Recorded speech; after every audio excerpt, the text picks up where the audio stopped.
The time of stagecoach travel was one of those defining times in the history of the Old West. The stage carried mail, supplies, and passengers. One of the major routes was the Butterfield Trail, 2,800 miles from St. Louis to San Francisco, and it took a major southerly turn, came right through El Paso. And may have been the longest road ever used by passenger travel with stages in the world. There were actually two roads that came through El Paso. The southerly route was used for a longer time because it had better water and more protection.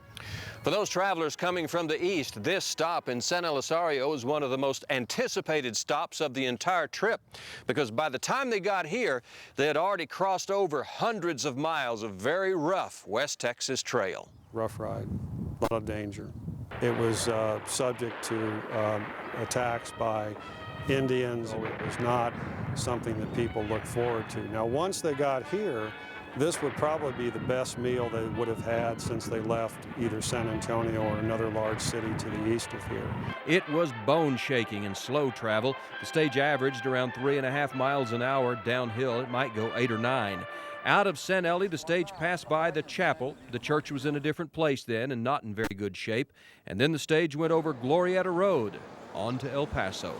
This marker at the corner of El Paso and Overland Streets shows where the stage stopped in downtown El Paso. And once the stage got here, the passengers were greeted by a huge adobe complex. Stables out back, it was a huge adobe complex of rooms, very large rooms, high ceilings, and then all the corrals and all of the infrastructure for the animals, the mules and the horses, was out back.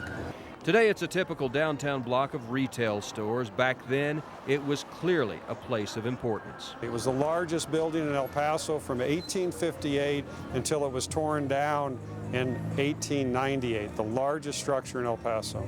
By 1881, the railroads put an end to that era, but there was a time when the most important travelers and mail to and from El Paso came by stagecoach over the Butterfield Trail.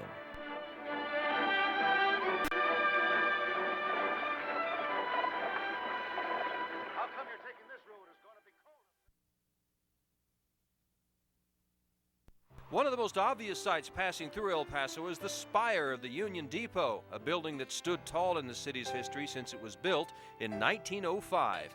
But before the Union Depot, there were several train stations in town, and it was a mess. It was driving the city nuts with every station or every railroad having its own station. You simply couldn't have that kind of thing. The trains were blocking traffic. Commerce was coming to a standstill. So they combined all those depots into this one Union Depot. In 1913, if you'd looked down at that floor, it would have been a sea of humanity. People coming and going, people sleeping on the benches, sleeping underneath the benches, standing against the wall, waiting for trains to come in, waiting for trains to go out, waiting to greet passengers. And trains even brought in troops involved in the Mexican Revolution. And if you climb up in the tower of the Union Depot, you have a wonderful view of the entire city of El Paso. And there is one story that Pancho Villa used to climb up here so he could watch the progress of the revolution across the border. But historian Leon Metz says there's no actual evidence to show that that ever really happened. And for about 60 years, it was a very busy place. The Union Depot represents El Paso's connection with the world. Famous people, actors, and prize fighters like John L. Sullivan came through. Thousands of troops stopped here as they rode the trains coast to coast during World War II. But with air travel, the Union Depot declined. Today it's been refurbished to recapture those glory days. The tile is all original tile, and some of the tile some of it was damaged, it had to be removed. Some of the benches are original. The marble columns have been repaired. The interior is as close to original as they can get it. And with all those memories, there must be ghosts. There's supposed to be two ghosts, actually. There's a female ghost, and then there's a child who's playing with a ball. And people have said they've seen the child when the depot's quiet. And some say there was another ghost here. They call it the ghost of segregation past. For instance, this room, there used to be a sign over the door. The sign said, "Colored Person's Waiting Room." It's not as busy as it once was, but now everyone sits together and waits in the same place. They can catch the Amtrak and still travel out over the broad southwestern desert.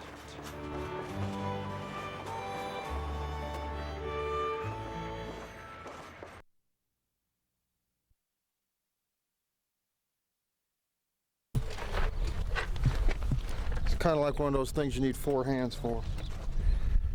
Every day the cowboys strap on their chaps and other gear for another day on the trail. Are we ready to move them? These 21st century cowboys are retracing the steps of 19th century cowboys. And as much as possible, they're doing it just like they did way back then. Come on, Cindy. The mules are hitched, the lines are straightened, and... Get up, climb, up, climb, up.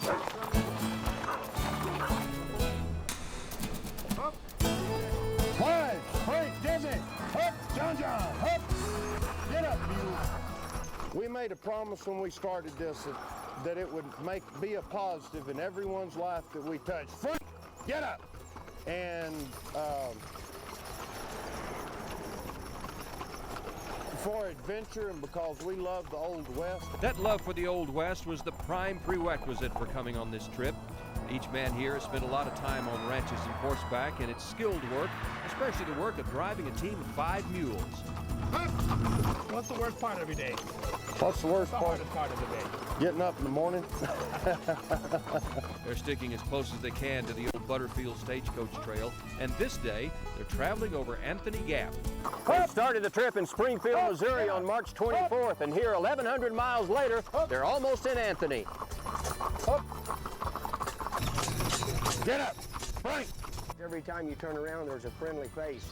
Rick Hamby is the stage owner and the trail boss. It's been one of the greatest thrills and biggest enjoyments I know of my life, and I know for each member of the crew the same thing. It's not exactly like the old-timers used to do it, but it kind of gives you a grasp of some of the hardships that they went through. We have 10 times better roads than what they had. We do have the convenience of cell phones to use and check in with the families. They had it tough. They were men of endurance, I promise you that. These men of endurance will end their trip in Tombstone, Arizona on May 26th. There's a big celebration planned for the end of the trail and a good rest. Probably soak in a hot tub for a few days. But they have miles to go yet, and until they get to Tombstone, these men are riding into the El Paso sunset, having the time of their lives. My, oh my, what a beautiful day. Everything's sunshine going my way.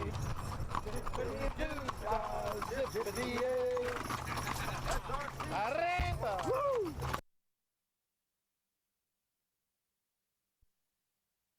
All in from Arkansas?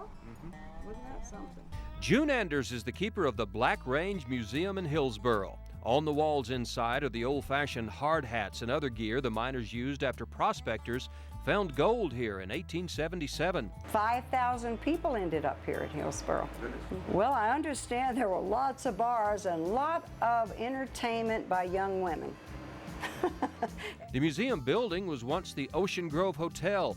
There was a restaurant inside run by Tom Ying. Everybody just called him the Chinaman. This is the Chinaman stove and was in the restaurant in this museum. But it was also a bordello operated by the town madam, Sadie Creech Orchard. That's her on the right with 2 of her working girls. They helped as nurses during the flu epidemic. People called them Angels of Mercy. Prostitutes with hearts of gold. Other photos show a community that changed quickly after the mines played out and the floods hit. Inside the museum, you can see what Hillsboro used to be. Step outside, and you can see what it is today.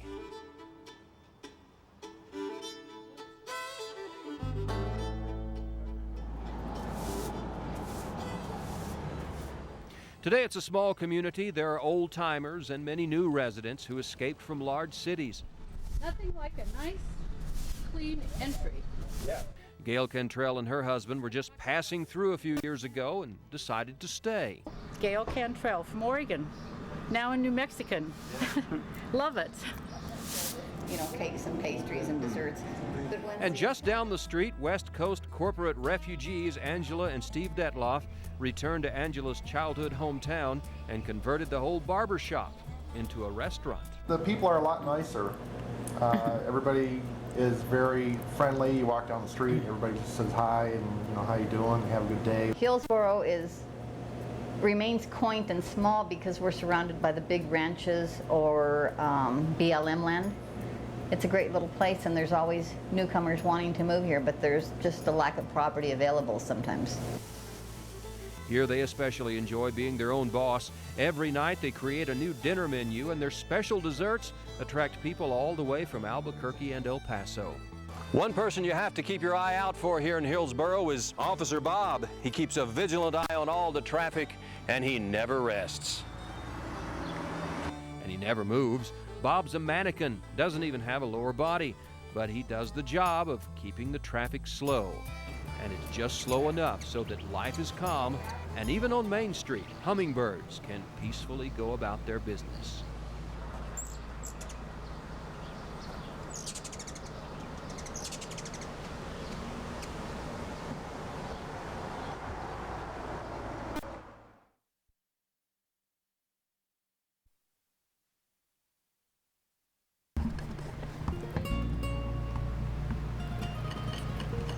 I think it's always been with me. I think when I was in school, I was looking out the window or doodling on a pad when I should have been paying attention. So David Farrell became an artist. Many years ago, he and a friend were traveling around the Southwest, camping out and painting the scenery. They came upon Hillsboro, a perfect place for an artist. I think the Southwest in general is kind of special for artists because of the sense of light that you have and the color. And I think, you know, artists kind of need a place to be able to focus, and Hillsboro is a good place for that. He likes to paint still life, simple objects like indigenous articles and fruit. I grew up kind of under a mango tree in our front yard, and so I think maybe they represent something, you know, that's full of life, and I think fruit does represent life. It's you know, the nutrients of what we need. Besides the light and the focus, he also needs visual stimulation, and he gets it in his house. From articles he finds in his travels to the house itself, and it is a unique house, would be anywhere.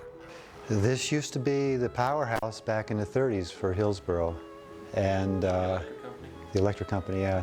There were 2 large diesel generators in here on big cement slabs. In 1938, the electric company moved to Truth or Consequences, and the stone building was abandoned. For almost 60 years, the building stood and simply deteriorated. When the restoration finally started, it was nothing more than a shell of rock walls. David's partner, Barbara Perlman, bought it in 1989. No windows, no kitchen, no bathroom, no floor, doors. They've been working on it ever since, and David has found out what men everywhere soon discover. I think men are much more satisfied with conditions the way they are, and women are always looking for... I keep thinking the projects are over, but Barbara keeps coming up with new ones.